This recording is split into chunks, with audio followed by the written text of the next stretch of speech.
Hey everyone, so in today's video, I'm going to be recreating this look from Bjork's Venus as a Boy music video. It's just an iconic song from the 90s. Because it's something a little bit less serious, and a lot of my videos are very technique oriented and very, a lot of information coming at you. So I wanted to do a video at least with a look that was a little bit more fun. You could definitely do this look for Halloween if you wanted to. My good friend Kaylee actually recreated this look for Halloween. So yeah, I hope that this video was helpful, and remember to have fun with it. Definitely make this look your own. So the first step in achieving Bjork's look is to go in with the base products. Her face is very velvety and it looks very perfected, and yet pretty natural as well, and a lot of base products in the 90s looked like this. So what I'm first going to do is go in with a hydrating primer, and you can use whatever primer you have. This one's from Flower Beauty.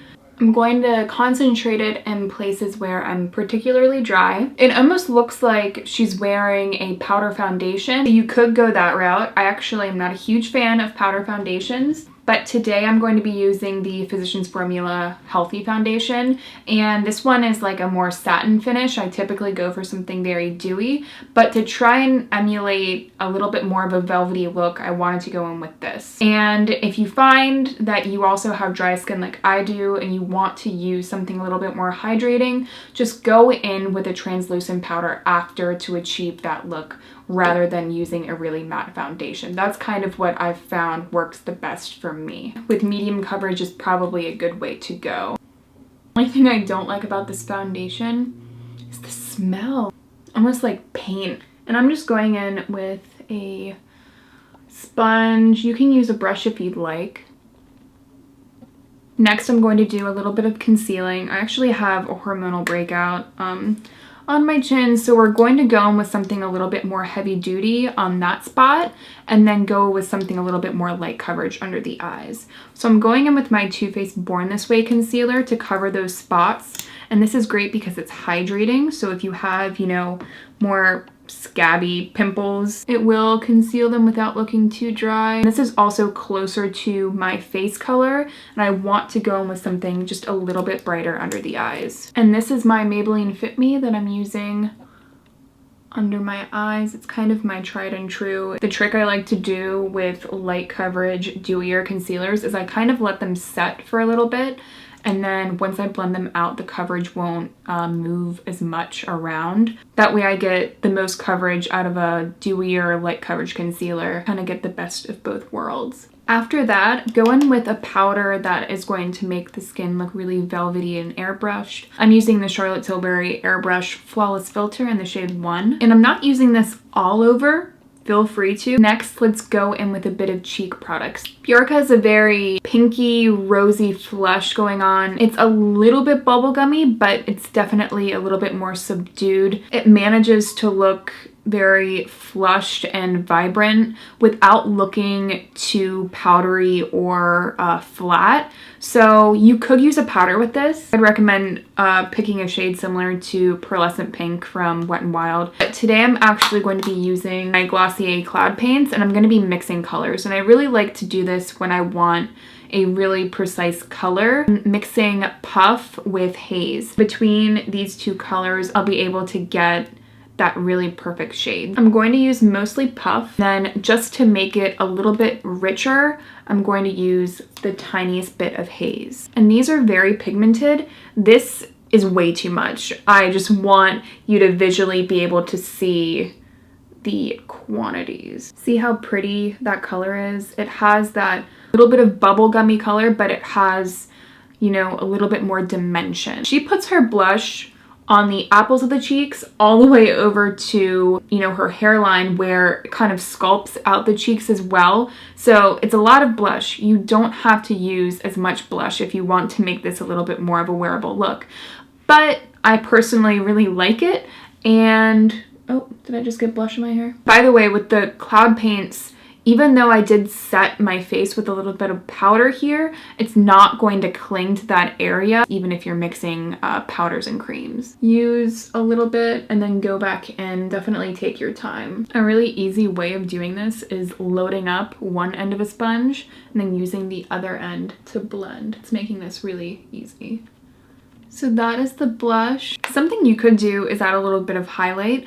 I do feel like she has a sheen to her cheekbones. Not positive that she's wearing highlight, but I am going to put just a little bit on. I'm using a Lorac highlighter, and this is in the shade Starlight. This is really pretty because it is a little bit more light. It's not icy whatsoever, so it's not going to look unnatural on the skin. A little bit. Not going overboard with this. Next, let's move on to the eyebrows. Eyebrows are to die for, and they're very fluttery, very fluffy and childlike, and just really pretty in general. They're not overly manicured, which I really like that about our eyebrows. To get that look, you could definitely just go in with a powder on any of the sparser areas under here like I have.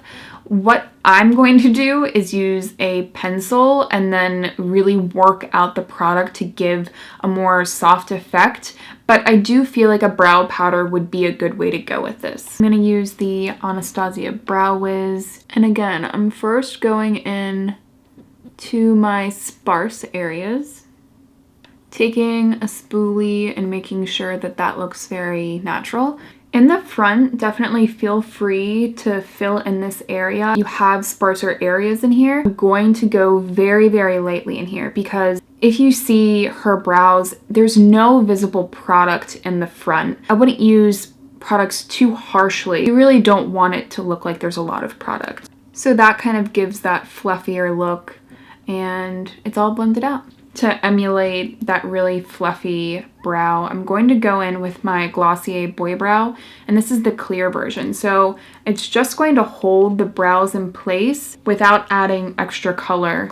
And we really don't want this to be a super graphic eyebrow like I've been saying. So this is a really great product to have on hand. And I'm going to brush the hairs a little bit up and outwards. You want them to look a little bit polished and, you know, purposeful without them looking too manicured. As you can see, that's kind of what we're going for. And those are the completed eyebrows. Very fluttery in here. Next, we're going to do some eyeliner. And her eyeliner is a little bit more smudgy, a little bit more undone.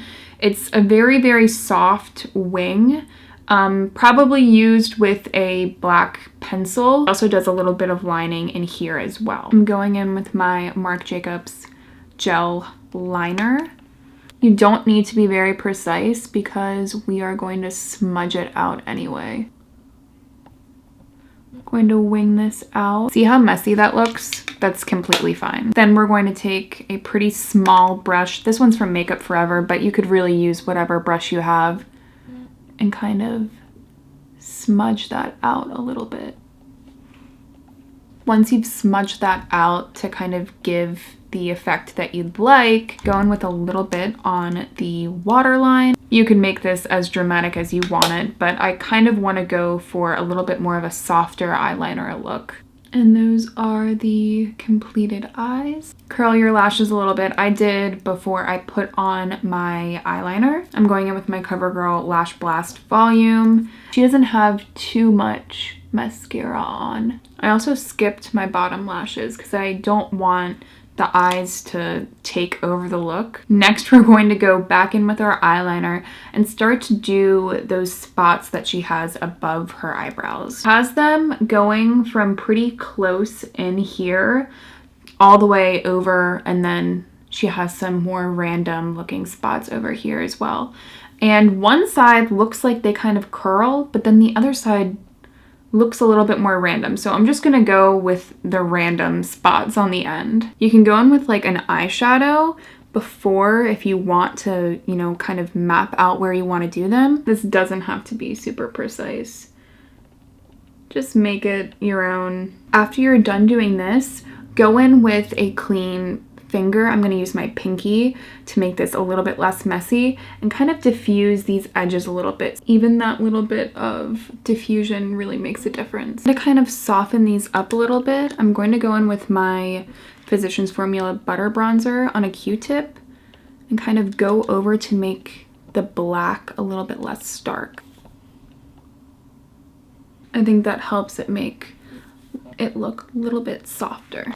And finally, she has a really pretty blotted lip look, and it actually kind of reminds me of a lot of Korean beauty lip looks. So I'm gonna go in with my Dear Darling tint from Etude House, a little bit on my top, and then kind of just diffuse it with a finger. And here is the completed look. It's not perfect, but I did really have fun with this, and I definitely feel like the makeup look is supposed to be fun, flirty, and I really enjoy it, and I hope that you did too. So make sure to give this video a thumbs up if you did.